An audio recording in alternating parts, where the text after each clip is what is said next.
Hello, everyone, and thanks so much for tuning in. My name is Tamara Bucky, and this is the Raise Your Own Bar podcast. With me today, we have a special guest, Miss Shama Patel. She is an entrepreneur that's based out of Huntsville, Alabama, close to where I live. She is a social media consultant, a website designer, and a cybersecurity consultant. She is always looking for opportunities to network and collaborate with other business owners. Welcome, Shama. How are you? I'm doing great. Thank you for having me. Yes, it's so exciting. So Shama and I, we met at co-working night several years ago, back when both of us were, taking advantage of the weekly space they would have available for people to come together and collaborate on business ventures and projects and programs and all kinds of stuff. So I don't even remember when that was, 2020, 2019. No, it would have been before COVID. 2016. Oh my gosh, 2016? Yes. 2016. Wow. Yes. Well, rest in peace to co-working night because I saw that they did shut it down. Sadly, it didn't live through COVID, but we have a lot of good connections that we've made from there, and I'm glad to have met you. So, what's new with you? Tell me what's going on with your business and your endeavors this year. Yeah, so definitely.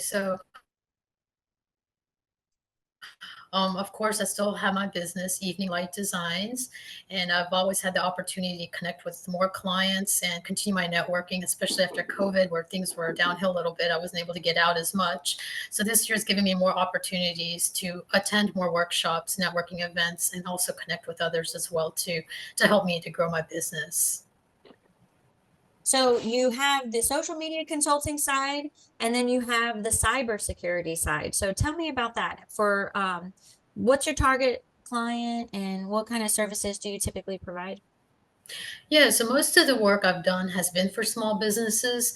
And so I help them write social media content to post on their social media pages.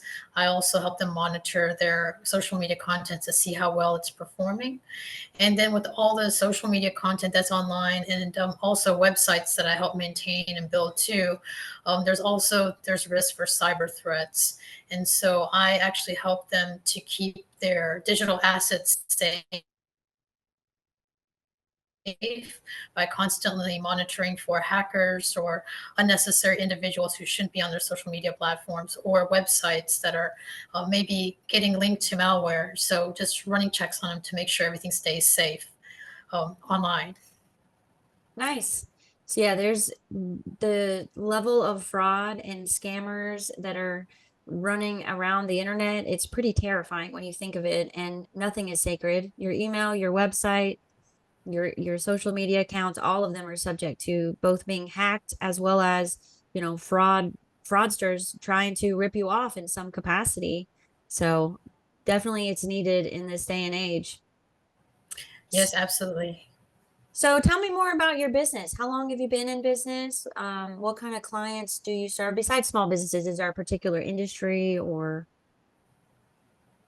Yeah, so I started my business in 2017.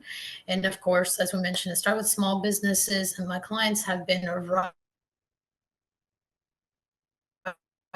of different clients is everything to insurance agents to auto care detailers, also interior plant designers, and then also a couple of government contractors and also a roofing company as well too.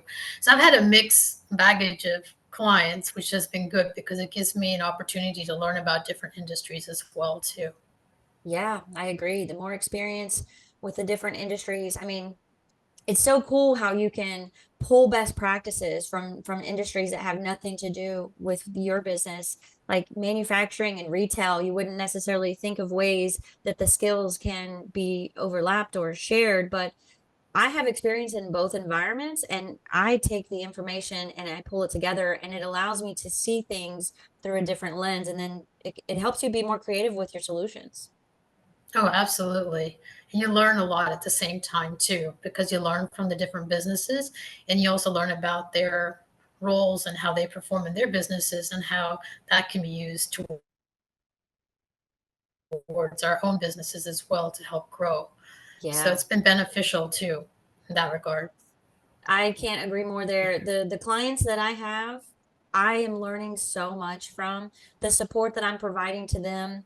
It's growing my business, it's giving me past performance, and it's also allowing me to see how other small businesses operate. My main clients are small businesses, nonprofits, and then of course I do work with the university as well.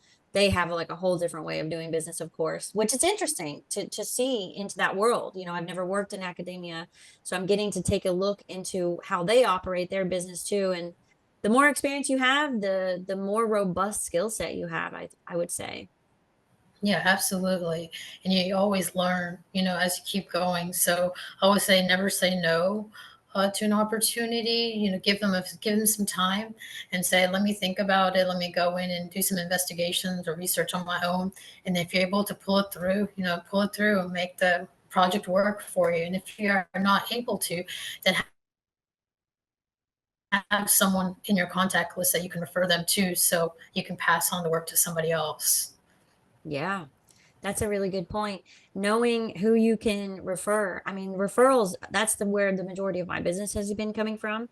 And word of mouth reputation matters. And that's why it's so important to always, do your best to provide the services for your business and also just build those relationships because it's all about who you know and how they speak about you when you're not in the room. Yes, that's definitely true. I agree. And I love that you're always looking to learn because I feel like I might be addicted to learning. Like I just always seek Yeah. new information and maybe that's my ADHD, I'm not sure, but it does seem like there's some correlation there. Yes, definitely. You're never too old to learn. That's what I say. Don't be at a point where say you've had enough information. I don't need to know. But I think with this day and age, as digital technology is evolving or the methods change, keep way of getting things done. Yeah, absolutely. So over the years, I know that you have gone off on your own. You became an entrepreneur. You want to talk about that journey and kind of what led you to leave your lucrative career to go out on your own? Yes, absolutely. So, as a professional, I am an engineer and I worked in engineering for almost 20 years. And so I think I got to a point when I turned 40, it's like, what else have I done with my life? And I kind of sat on that and thought about it. And I was like, well, you've only got one life to live, right? So, I could continue doing what I was doing until I retired or dive into something totally different. And of course, I had the idea of starting a business, but I had no idea where to start, where to go, what to do, or any of that sort. But of course, I said, okay, well, if many entrepreneurs can do this, I can do it too. And of course, while I was working full time, at nighttime, I was working on side projects for clients. Of course, I didn't have my business, but this was kind of like a starting ground Hmm. of the direction I wanted to take. So, of course, when I left my career, I already had projects in line to work with as a starting point. I wasn't at zero, which was good. So at least I had something to build off of. And then after that, I was able to continue to move forward to start adding in more clients. So yeah, so that's how where I am today. I kind of followed a similar path. I started doing side gigs to just gain some experience, get your feet wet, build out your processes with the business. And then I sat on that and I did side gigs for a very long time. How long did you do that? Kind of doing both. Yeah, side gigs probably about maybe 5 years or so. Yeah, and I was taking on like small projects, things that I could handle or learn from. And so, of course, as I mentioned, I worked on those projects during the evening hours after my, full-time job. And so that kind of gave me more experience to learn from as well too. And at the same time, learn about how to start a business. That way I can start learning from their end what to do if I started a business. Yeah. Yeah, that's about how I did it. I sat on it for about 8 years. And eventually it's so funny you mentioned you turned 40 because I feel like that's what it was for me as well is I turned Yeah. 40 and I was like I'm successful, I'm about to get promoted, life is good, but I'm not fulfilled and this isn't like I was great at it, but I also apply myself in every job, so I mean theoretically I should be great in any job, right? But I wasn't feeling like this was where my heart was leading. And so I've had a similar path. I feel like there's something about turning 40 where you Yeah. just something clicks in your brain and you stop living for other people and you stop caring as much about how other people see you and you really focus more on how you feel and how you see yourself. Yeah, I think that's maybe 40s, maybe a turning point. You start seeing things differently because you're not at the 30s where you really don't think about anything. I think when you get to 40s, you start thinking about life in general, and that kind of hits you. And of course, you start thinking about things and how you want to move forward, right? So I think it was a turning point, like you said yourself, that gives you the opportunity to dive into something that you've never done before. It's Yeah, exhilarating I and agree. terrifying, but I love it. It's entrepreneurship is so much fun. Like I don't make anywhere near as much money as I did yet, but I feel so much fulfillment every day. Yeah, that's good, and that's how it should be. And of course, it takes time to get money coming in or income coming in, and you just have to keep working at it.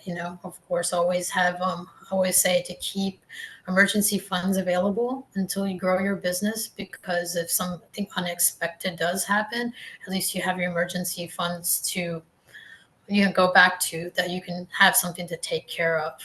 So, starting a business, of course, you want to get everything that you want. I didn't get my computer desk until I think maybe a few years down the road. I was using my parents' desk, and I said, now it's time to switch so I can buy my own desk, and now I can use it. So I didn't buy everything right offhand. I used what I had, so I kept my business expenses very low. Yeah, that's a good point. Budgeting and finance, it's so important with a small business to keep things going. You have to be able to keep the lights on. And depending on the type of work you're doing, you know, we I'm sure you're in a similar situation. There are times where you do work and you don't get paid for 2, 3 months, depending on the contract. And you have to be able to continue to support the customer while you're waiting to get paid. And sometimes things happen. Like I had a gig, they mailed me a check, and that's not ideal because things can get lost in the mail, and it did. It got lost for 2 months, and I waited a while and reached back out, and they wanted to do an investigation before they issued another check. So it took me a while to get the page, to eventually get paid. And then like 2 weeks later, the check did finally come, the original one, and so of course I ripped it up.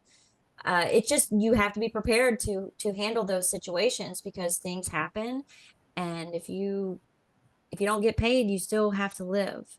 And so I tried to do my best to set myself up for success there. I saved money for an entire year out of every paycheck to build a strong enough nest egg, to be able to support myself. And so far, so good. Yeah, that's good. That's very important. So one of the most important keys of your business is have the financial background set before starting a business, Yes. because you're going to need it. So I know you've done a lot of different type of work and you're out here growing your business. What do you get into as far as like networking events and things of that nature to be able to just connect with other businesses so that you can find those clients? Yeah, so I like to attend in-person networking events, mostly online once in a while, but I think in part you get to talk to them more and you get to learn more about what they do. So of course, if you don't need them right off, of course you can keep them in the back of your mind and for a future opportunity, or vice versa. So I like to attend networking events, just a broad variety. It doesn't have to be my particular project work that I'm doing for. It could be anything that's government related. It could be technology. It could be even artistic side, marketing events, and so forth. And then I consider everything as networking. So even if you're in a restaurant and you're sitting by someone next to you and you start talking, I consider that networking, because you never know, that person might be the ideal client for you, or they might even know somebody that could use your assistance as well too. So even small chats, in different environments also brings up that networking opportunity as well. That's a good point. There's always opportunity if there are people around. So Right. being prepared to, have a stack of business cards that you keep on you, and just having an elevator pitch that you can give, you know, 60 seconds, 30 seconds, 90 seconds to explain what you do. That's always good no matter what environment you're in. Of course, you got to be tasteful about it. You don't want to just be bombarding people in the grocery store, but when you are talking to strangers in a situation, it's good to be able to do that. So, way to go on being so open to networking. I struggle with it, as I've shared in the past with you. I've gotten more introverted as I've gotten older, and I am hesitant. Like, the sales turns me off as a customer. And so I'm hesitant to be salesman like in any way because I have this bad taste in my mouth as a customer. And so there's like a barrier for me on pitching myself. Like, I love going to social events. I will go and just listen to other people talk, and I will very seldom actually give my business card away. So it's something I'm still coming to grips with. Would love any tips if you have any. Yeah, absolutely. I was the same way too. I mean, as an introvert, and of course, trying to be an extrovert is never really easy to do. And that's one of the first things I learned jumping from the engineering world to the business world is if you don't talk, you're not going to get business. So that took me a long time to overcome. And so it was very difficult because I'd like to sit in the back of the room most of the time, not in the front.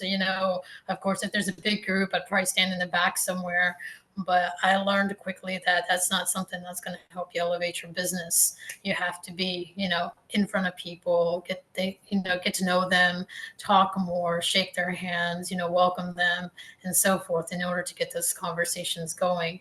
Of course, I had some very good business mentors, that helped me along the way. So that kind of got me out of that stage of an introvert, and then that helped me to even become better at what I was doing. So it does take time. It's not easy to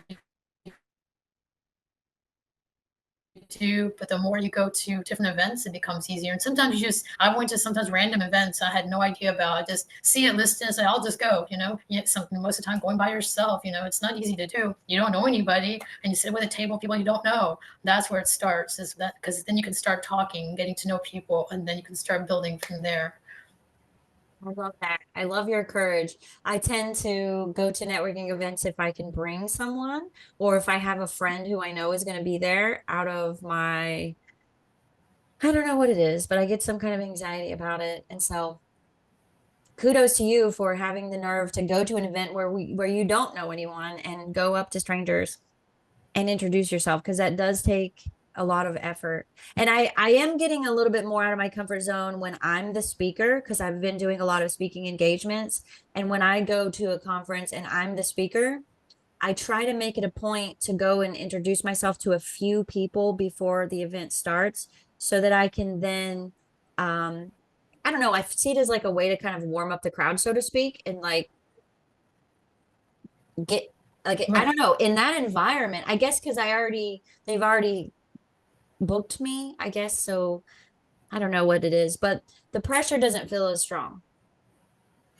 Absolutely. And what I like to do with my speaking opportunities, engagements that I get, is I personally don't use PowerPoint slides or any type of slides. I keep mine more interactive. So I get the audience engaged and involved. And it turns out by the time the workshop is over, most of them are collaborating with themselves.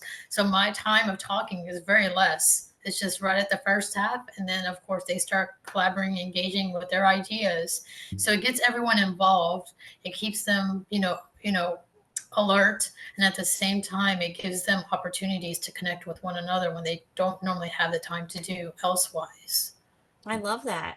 Yeah, being able to interact with the audience and limiting the need for slides. I love slides personally, but I'll use them for training and then some for speeches. It just depends. But the less you can have on the slides, the better. The slides should really just, you know, flow with your words. What I hate is when people just have words on a slide and they just read them. That is so boring. Right. And you want to keep your audience involved and engaged. Another way is have swag items ready. you know? Mm. Ask questions, get the audience involved, and whoever gives like the best answer, give away a swag item. People like to take things home. So it's always a good opportunity. I love that. That's a good idea. I do have swag items. I just don't I've never thought of doing it in that way, but now you got me thinking because I typically will just set up a table in the back and, let people know like they can just pick whatever they want. But I Right. like the idea of maybe putting together like, I don't know, like a little gift bag or something with a variety of things and then giving that as like a prize. That's a good idea. Thank you. Yeah, and that always gets them engaged as well too. So what kind of speaking engagements are you doing or like what are you talking about? Are you talking about cyber? Are you talking about social media or engineering? What are some of your topics? Yeah, so I've had speaking opportunities with cybersecurity awareness, just helping individuals learn about basic cybersecurity, um, information, things about keeping passwords safe, computer security, email protection, malware, viruses, and so forth, just a kind of basic understanding of what to do and what to look for if there is a cyber attack. And if something does take place, what can you do to go about maybe resolving it or keep it from happening again, just as a basic knowledge, just to keep people aware of what's going on. So I love teaching those workshops. And at the same time, I also go on the creative side as well. I teach art lessons, ranging from basic drawing to calligraphy, origami, and so forth.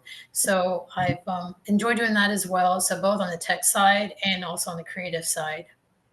I love that. I love that you embrace both like the math side of your brain and the art side of your brain. I try to do the same with my creative endeavors and it's so fun to be able to try to integrate them into your business. And when you're an entrepreneur, you get to do that because it's your business. You can make it as, whatever you want it to be, as artsy or as flavorful as you can based on your interests and your skills. Yes, definitely, I agree. I And didn't know you as did more, origami. That's cool. yes, yes, I love doing origami. So we do simple origami, things to make like butterflies and boats and paper cups and so forth. Simple folds, easy to make, and then you can give it to somebody or keep it for yourself. So it's something to do, creative wise. I knew you did the drawing and I knew you did some painting and then of course graphic design. So origami is awesome. What else? What are your other artistic endeavors? Yeah, and of course, during the fall season and in the summertime, I like to collect leaves and flowers and press them to use on greeting cards. So that's something I always enjoy doing. If I see something that's, especially during the fall when the leaves change colors, when they're falling, if there's something I see on the ground that looks really interesting, I'll take it and, press it between some books and paper, let it dry, and then I'll use it for my greeting cards. That is really cool. I love that. I haven't done any kind of pressed leaves or flowers since I was a kid. And now you got me thinking maybe I need to break that out this fall because we're already starting to see the leaves change. It's getting, I went for a hike over the weekend and the leaves, like just a few of them are starting to change in the woods. You don't really notice it if you're driving around town. Right, right, definitely. And they're good gift items as well too. So, just and simple to do, and people like items that are handmade as well. So Yeah. it's a good opportunity during the autumn season. Yeah, a lot of people love handmade gift items and um I love giving that personal touch. I haven't done that. I haven't thought about that, but now you've inspired me to maybe do some leaf art. That's very cool. Yeah, And yeah, that'd be a definitely. fun one to teach, definitely for kids especially. Like I bet there would be well, not even kids really, because here I am 42 years old and excited about it. So adult greeting card class or something, that would be fun. Yeah, most definitely. And then there, like I said, it's very easy to do, and it's just takes just some time, but you have your own handmade items that you can give as gifts for the holiday season. Yeah, holidays are coming up fast. It makes me ill. I'm already seeing like Facebook posts and you're seeing like decor, Christmas decor at Home Depot. Like, what's going on? It's only September.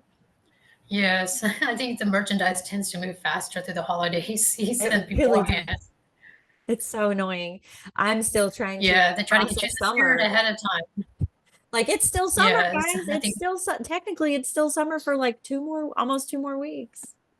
yeah, and I think they try to get their sales in early as much as possible, you know, just to generate that income. So I Oh, think they I try to know. keep moving it up further and further ahead of time. Yeah, I completely understand.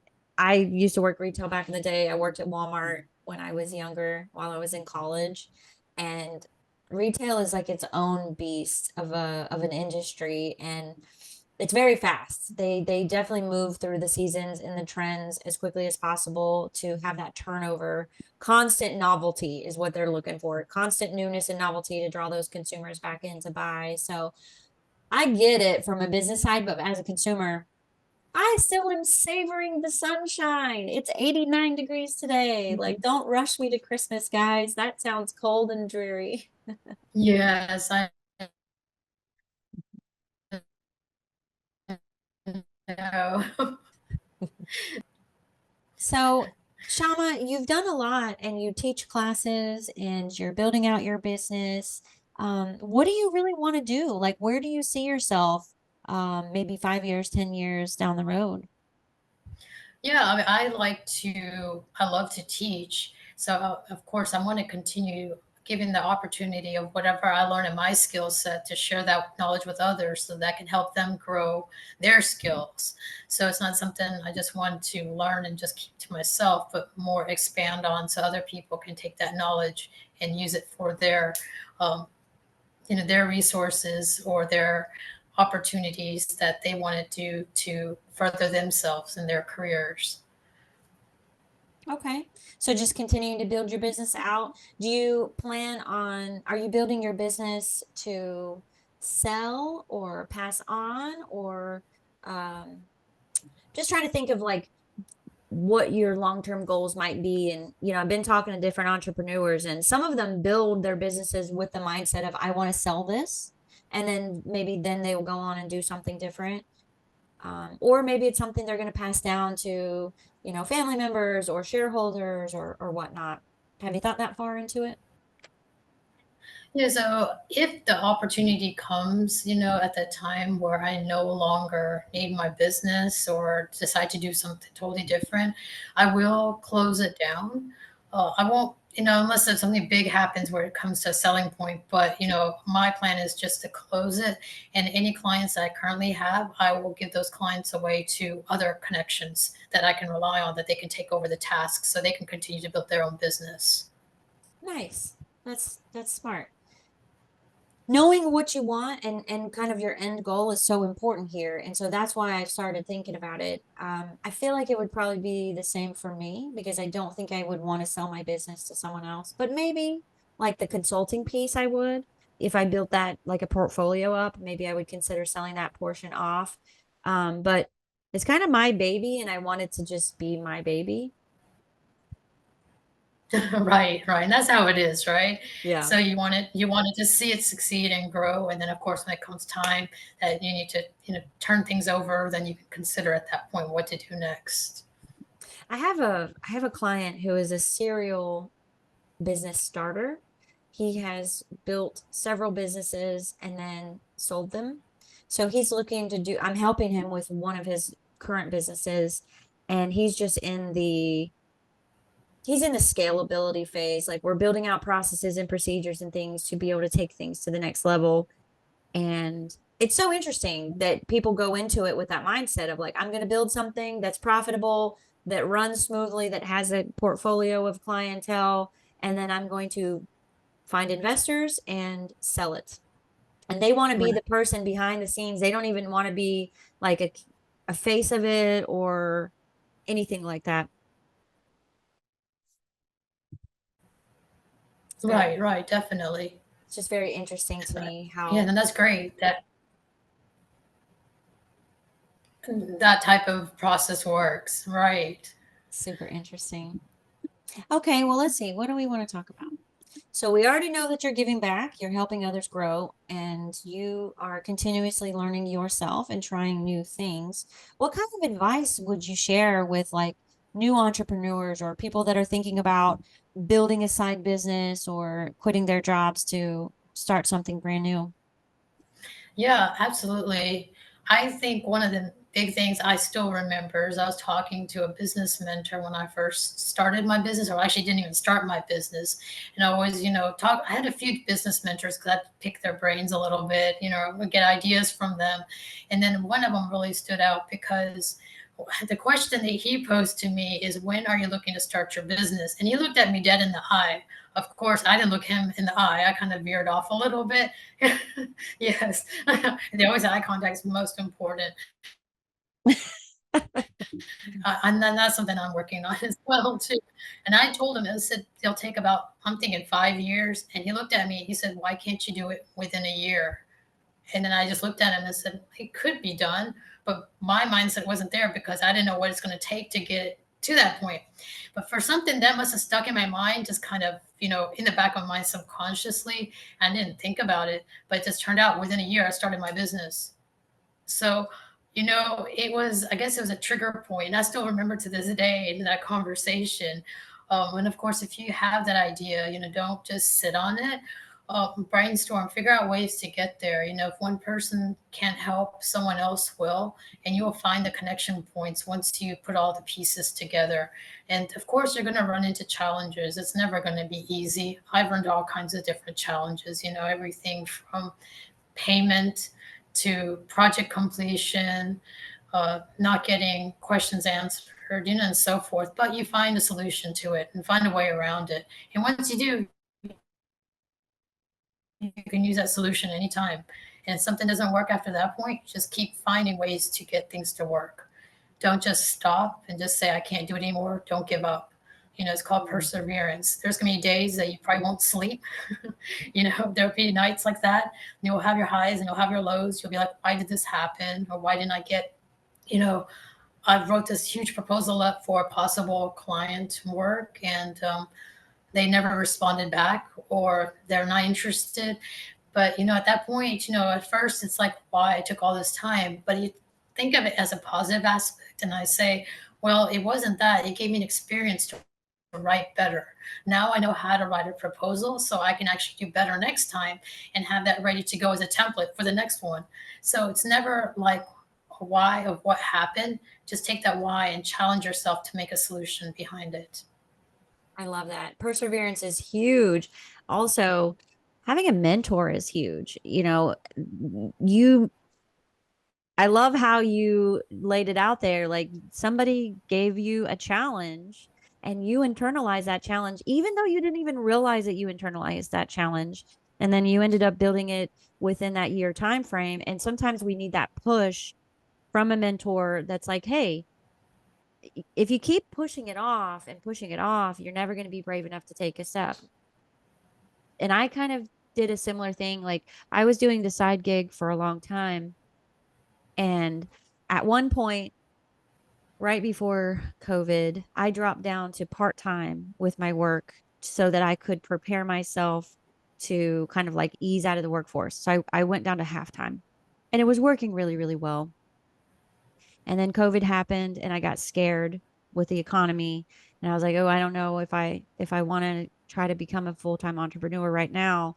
And then of course with the business I was working at the time, my side business majority was in person with Gorgeous Earth. So I needed to go and be in front of people and that was not an option anymore with COVID. Right. And so then it made me scared and an opportunity came for me to go back to work full time with a different company and I took it. And then I kind of felt like I sold myself out if that makes sense. Because I never Right. really gave myself a fair shot with my entrepreneurship. And then my old boss made the comment that was something like, well, maybe you just are better off to just work for somebody else. there's nothing wrong with working for somebody else. And she didn't mean it in a negative way.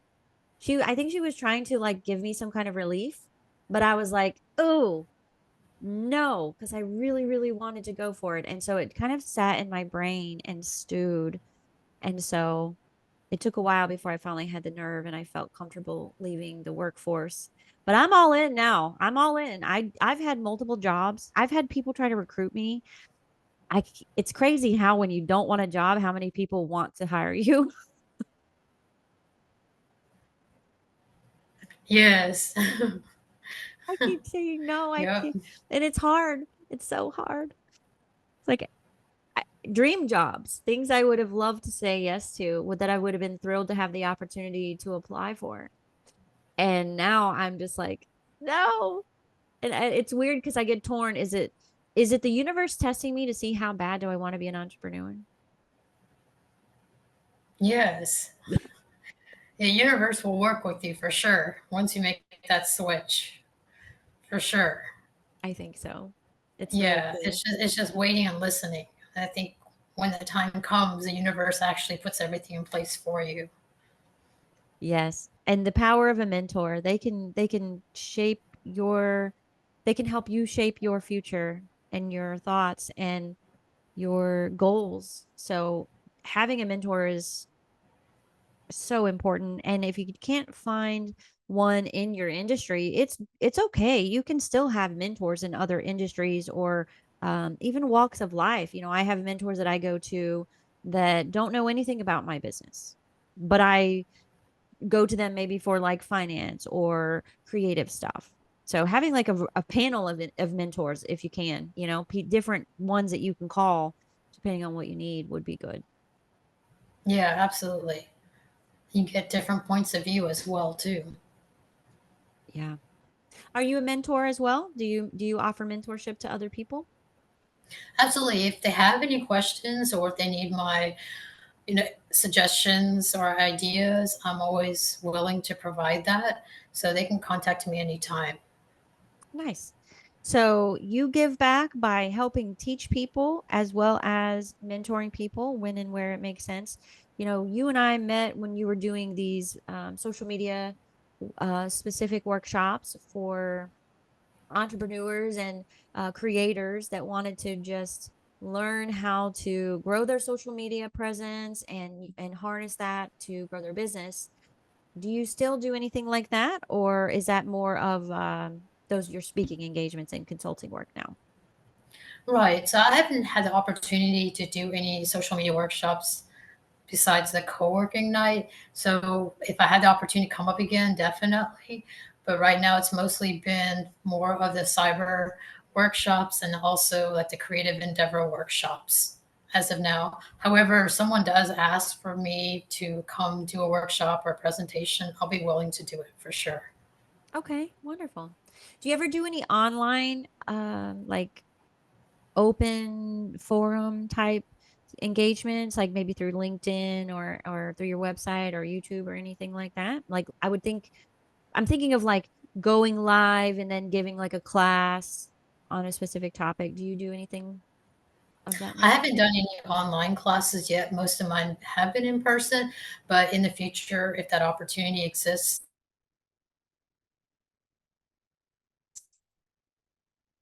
I would be willing to give that a shot. I do a mixture of both when it comes to bookings. I probably do 50-50 bookings in person or online. And they both are good for different reasons. Online is so convenient. Like I speak with a group in the UK regularly that I wouldn't have the opportunity to do so if it was only in person. Um, Right. but of course, being able to just the energy in the room and being able to look somebody in the eye and shake their hand, like there's so much value to in person that you cannot get online. So it's kind of a mixed bag there. Yeah, absolutely. Especially if they're a global or located on the other side of the world or other side of the United States or you can't leave, then of Mhm. course online is a good opportunity. But if they're local, then I try to attend events in person. Yeah. So let me ask, what is your impact that you would like to have on the world? I would think mostly it would be giving, you know. I think the world needs more of that right now. I see the world right now more of the me state. What can I do for myself? Mm, I think the more of the world needs the we factor, and how can we collaborate? How can we do things better? How can we perform, you know, at a place that's elevated to the next level, you know, raise your bar. But I think if you put someone else together and help them, you know, raise them to that next level and you work together, I think that's really important. So giving of your time, your patience, I think is very, very important. And so something like that is I think I continue to work on and try to encourage other people to do as well too. yeah. I have a servant's heart as well. And I don't know if certain people are just wired that way or what, but it does seem like we don't have as many people this in society right now that have that mindset. We do tend to have a kind of a selfish, entitled, somewhat even narcissistic kind of mentality collectively, I would say. And that doesn't bode well for humanity because we do have to work together. It is all about community, it is all about collaboration. And the power of even two minds coming together or two people coming together to perform work, even if it's like manual labor or creative work, it doesn't matter. You're going to get so much more accomplished by bringing two people together than you would ever accomplish by yourself. So we got to figure out how to get people to collaborate. In addition, I've kind of taken on the mindset of, because I hate sales, I just treat everybody as if they're already my client and I help them. And I've had some friends tell me that's crazy because you're working for free. When you help people for free, you're giving your service away. They're never going to want to pay you money. And that might be true for some people. But I also feel that if I give freely and they see the value that I'm willing to give away for free by giving advice or templates or, a consultation or whatever, at some point you would think that they're going to bring me business or they'll refer me to somebody else that will bring me business. So I try to look at it as a stepping stone. I'm not going to give them all of the best information, right? I would only give information that is, I don't know. I don't know what I'm trying to say, but I'm not going to give them all of my bells and whistles, right? I would give some stuff for free, but not like the most important thing that I earn my living with, if that makes sense. Right. Yeah, definitely.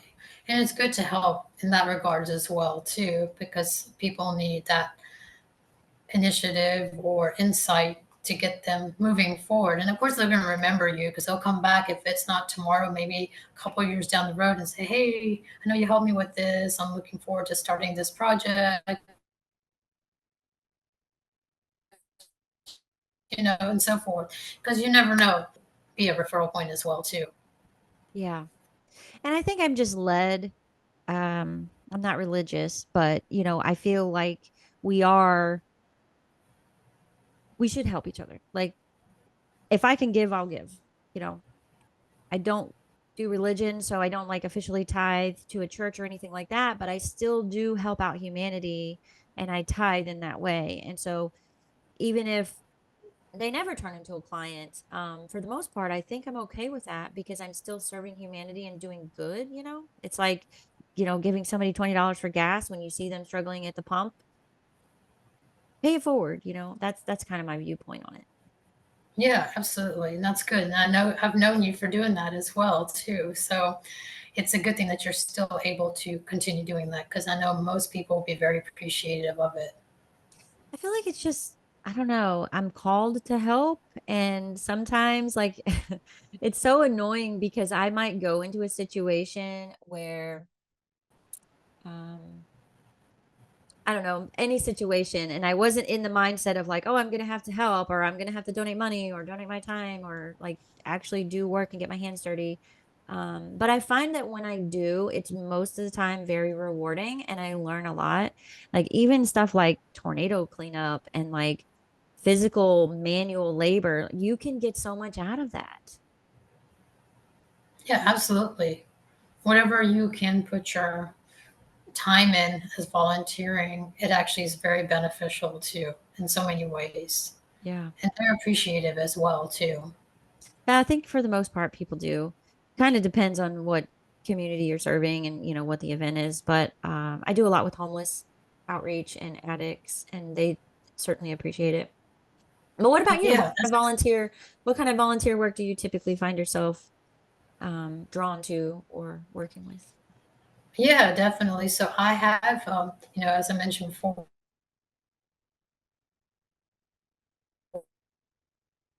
since I teach art classes, the library here in Madison, and then also teaching at the senior center technology classes to help the seniors out navigate through the technology that's developing very quickly. And of course, they get lost as well too. How do I, use simple things like apps on the phone or the computer systems, things like cyber scams, that target the elderly, healthcare, and so forth. So I try to help guide them on what they can do best, in different Hmm. situations that might arise that might make it easier for them to navigate through. Okay. Well, I love that. And you had mentioned a couple weeks ago we should come up with a way to collaborate. And Yeah, absolutely. I think you just hit on one that might be a good crossover.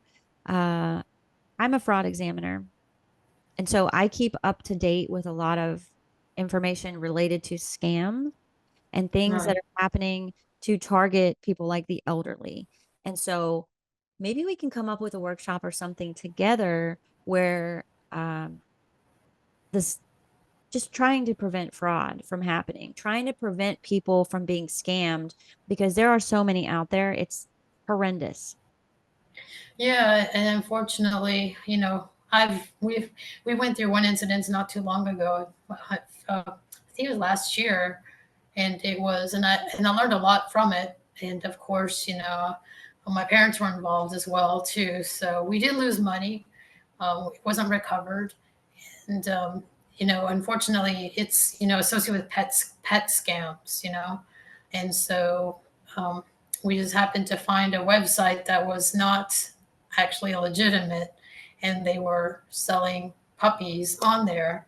And of course, any money that you put towards it, even when you speak to that individual, it becomes a scam. And this actually, I did a lot of research behind it after this event occurred. And unfortunately, it's still happening. And that's something that people need to be aware of. Are these particular type of scams and other scams that happen, regularly on a daily Yeah. basis where people lose their money Yeah. or their identity theft.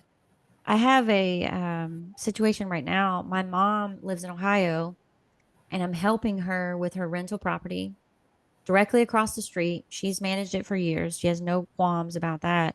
I was just trying to get her online, so we put it on Zillow, and we've had multiple scammers download our pictures from Zillow and post them on the Facebook Marketplace, pretending to be the property owner and offering to take applications for a fee as well as show the property. Yeah. Like, and it's called a phantom rental scam. I didn't know, I haven't heard of this particular one, but I reached out to a colleague of mine who is a forensics criminology professor at UAB, and he said that's a very common one, phantom rental scams. And what they'll do is they'll put it for rent listed for cheaper than what you have it, and they could even go so far as to get a signed lease for these people. And then those people now have a financial obligation to your property, and it has to get sorted out in court.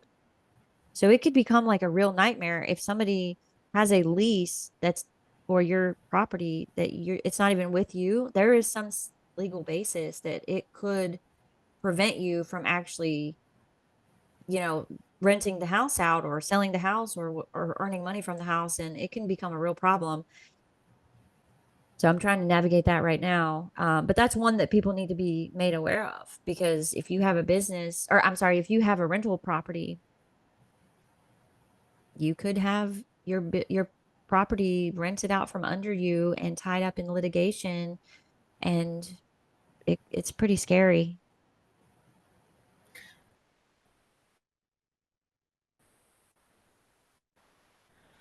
Yeah, it's the current scams that are going on. And then, of course, how to navigate through these scams. To be mindful of what it is, look for red flags and so forth. So that way, you don't become a target, but someone else doesn't become a target at the same time. And especially the elderly, because they're more prone to it, such as Medicare scams and so forth. And they, of course, they use scareware tactics and they get scared. So they end up, sending money out and then they lose their money. So things like that, how to prevent that from happening. So I think it's very important.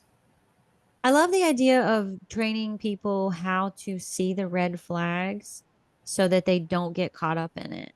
And I definitely think that's an area for us to possibly collaborate on going forward because it's something I'm very passionate about and already kind of tapped into, the fraud world through I have to maintain my certification. And so I stay up to date with a lot of that data. So let's talk about that maybe in the future because I would love to help make sure that our vulnerable communities are not being taken advantage of.